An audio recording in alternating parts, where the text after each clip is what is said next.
বন্ধুরা সবাইকে আসসালামু আলাইকুম। আরও একটি নতুন ভিডিওতে আপনাদেরকে স্বাগতম। তো থাম্বনেল টাইটেল দেখে বুঝছেন আজকে কী বিষয় নিয়ে আলোচনা করব। তো আমি পুরো ভিডিওতে যা বলবো একেবারে সত্য, একদম বাস্তব ঘটনা আর কি।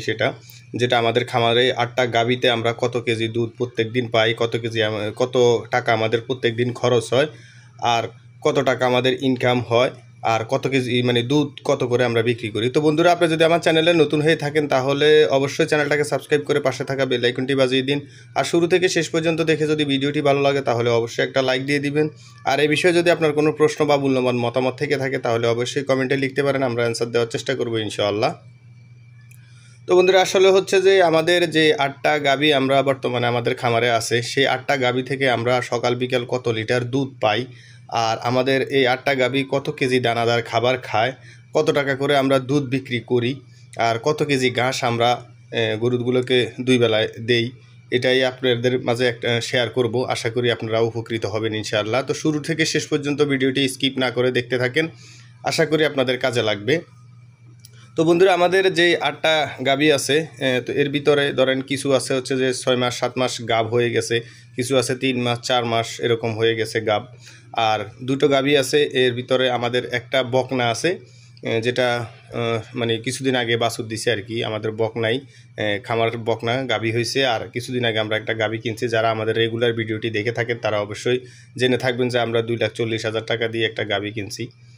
আর আমাদের টোটাল মোট 8টা গাভী। তো 8টা গাভীতে আমাদের সারাদিনে প্রায় 70 থেকে 75 কেজি, 75 কেজি মোটামুটি দুধ হয় আর কি।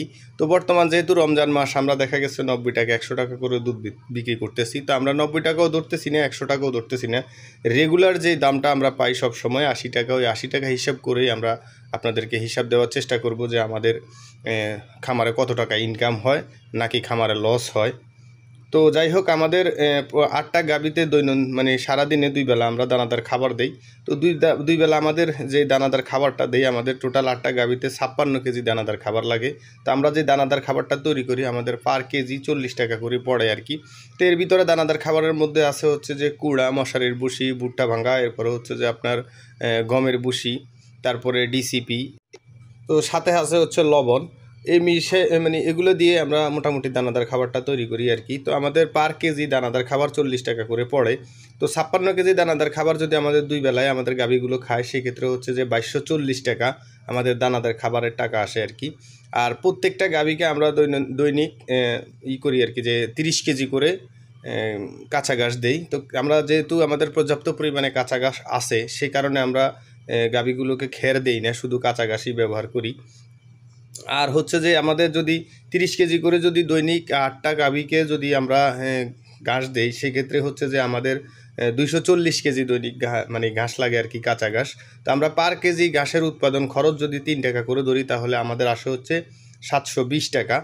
আর আনুষঙ্গিক ওষুধ, ক্যালসিয়াম, জিঙ্ক খাওয়াইতে হয় মাঝে মধ্যে। তো সেক্ষেত্রে আমরা তারপরে পার ডে প্রত্যেকটা গাভীতে 50 টাকা করে ধরলে পার ডে আমাদের 400 টাকা হচ্ছে যে ওষুধ খরচ আসে আর তো টোটাল খরচ আসে হচ্ছে 3360 টাকা। এর ভিতরে আমাদের দুধ 2 বেলায় 75 কেজি দুধ হয়। আমরা এখন বর্তমান রেটের বেশ বিক্রি করতেছি ধরো 90 টাকা করে। তো রেগুলার রেট যেটা সেটা হচ্ছে যে 80 টাকা। তো 80 টাকা করে আমাদের 75 কেজি দুধে 6000 টাকা আসে।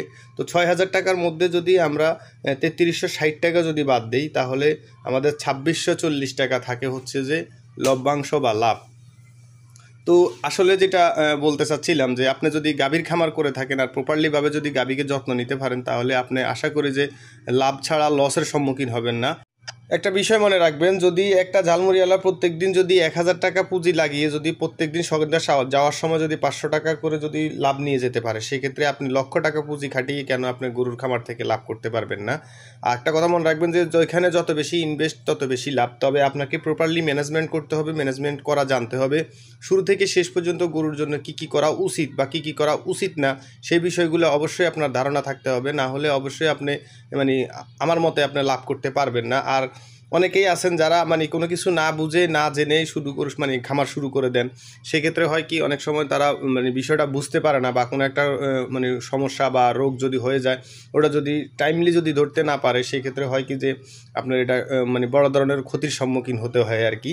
তো আপনাকে খামার শুরু করার আগে একটা বিষয় মাথা রাখতে হবে, সেটা হচ্ছে যে আপনাকে প্রপারলি ম্যানেজমেন্ট, গাভী কীভাবে পালন করতে হয়, গাভী কীভাবে যত্ন নিতে হয়, গাভীকে কখন কি খাওয়াতে হয়, অবশ্যই এগুলো আবার আপনার ধারণা থাকতে হবে, জানা থাকতে হবে। তো আমরা নেক্সট একটা ভিডিও দেওয়ার চেষ্টা করব যে আমাদের গাভী বা আমাদের গরুর খামারে গত 4 মাসে ইনশাআল্লাহ আমাদের মানে চিকিৎসা খরচ একবারে জিরো। তো একবারে জিরো চিকিৎসা খরচ আমরা কিভাবে করলাম বা কিভাবে হলো, আল্লাহ তো সহায় অবশ্যই আছেন, কিন্তু তারপরেও নিজের একটা মানে ম্যানেজমেন্ট বা নিজের একটা সিস্টেমের ক্ষেত্রে হয়তো বা যায় অনেক সময় এরকম চিকিৎসা খরচের মানে কমে যায় আর কি, বা কমানো যায়। তো এই বিষয়ে আমরা ভিডিও দেওয়ার চেষ্টা করব। অবশ্যই চ্যানেলটিকে সাবস্ক্রাইব করে রাখবেন। একটা কথা মনে রাখবেন, যদি আপনি চিকিৎসা খরচ খামার থেকে কমাইতে পারেন সেই ক্ষেত্রে আপনি লসের সম্মুখীন হওয়ার মানে চান্স অনেকটাই কমে যায়। আপনি একটা বিষয় মনে রাখেন যে আমাদের যে 8টা গাভী থেকে যদি দৈনিক আমরা 2640 টাকা করে পাই, এরপরে 6 মাস পরে যদি আমরা 8টা বাছুর বিক্রি করি, যদি 60,000 টাকা করে বিক্রি করে থাকি, তাহলে হিসাব করেন যে 6টা মানে 48 মানে প্রায় 4,80,000 টাকা আমরা 6 মাস পরে এখান থেকে পেয়ে যাব শুধু বাছুর থেকে আর কি। আর বাকিটা তো আমাদের যেটা লাভ হচ্ছে দৈনিক, সেটা তো মানে বাদই দিলাম। তো যাক, ভালো থাকবেন সবাই, দেখা হবে নেক্সট কোনো ভিডিওতে। আসসালামু আলাইকুম ওয়া রাহমাতুল্লাহি ওয়া বারাকাতুহু।